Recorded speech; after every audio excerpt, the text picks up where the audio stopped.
সম্মানিত সভাপতি মুফতি আব্দুল হাকিম কাসেমি দামাত বরকাতুহুল আলিয়া,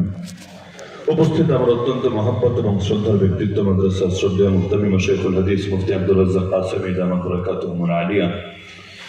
উপস্থিত পুরো বাংলাদেশের অন্যতম মুরব্বী এবং খ্যাতনামা বুজুর্গ আল্লামা ডক্টর মুশতাক আহমদ হাফিজাহুল্লাহ, উপস্থিত হযরত উলামায়ে কেরাম, এলাকার গণ্যমান্য মুরব্বীগণ, স্থানীয় এবং দূর দূরান্ত থেকে আগত দিন দরদি কোরআন প্রেমী তাওহীদ জনতা এবং পর্দার আড়ালে থাকা মা বোনেরা,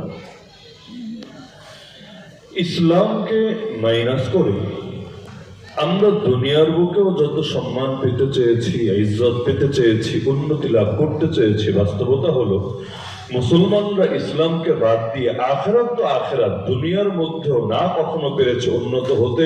না কখনো পারবে উন্নত হতে, বরং ইসলাম ছেড়ে অন্য আদর্শের পেছনে যত ছুটবে, আর আখিরাত তো আখিরাত, দুনিয়ার জীবনেও লাঞ্ছনা তাদেরকে আষ্টে পৃষ্ঠে জড়িয়ে রাখবে।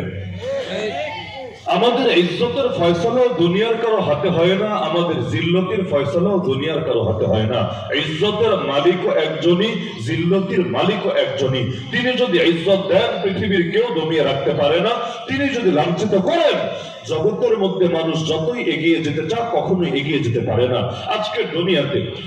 অর্থ ব্যবস্থার মধ্যে সুদী লেনদেন জড়িয়ে যাওয়ার কারণে এবং রাজনৈতিক ক্ষেত্রে মুসলমান জিহাদ এবং মুজাহাদার পথ ত্যাগ করার কারণে তাদের উপর যে লাঞ্ছনা নেমে এসেছে, এটা কোনো নতুন কোনো ফতোয়ার বিষয় না। আল্লাহ নবী এখন থেকে ১৫০০ বছর আগে তার হাদিসের মধ্যে স্পষ্টভাবে জানিয়েছেন, ইদা তাবায়াতুম বিল আইনা, হে উম্মত, তোমরা যখন সুদী লেনদেন করবা, ওয়া রাদিতুম বিজরাই, নিজেদের ফসল নিয়ে সন্তুষ্ট হয়ে পড়ে থাকবা, ওয়া আখাযতুম আযনাবাল বাকার, গরুর ল্যাজ ধরে পড়ে থাকবা, ওয়া তারাকতুমুল জিহাদ, আর আল্লাহর পথে জিহাদ ছেড়ে দিবা, সাল্লাল্লাহু আলাইকুম যুল্লা,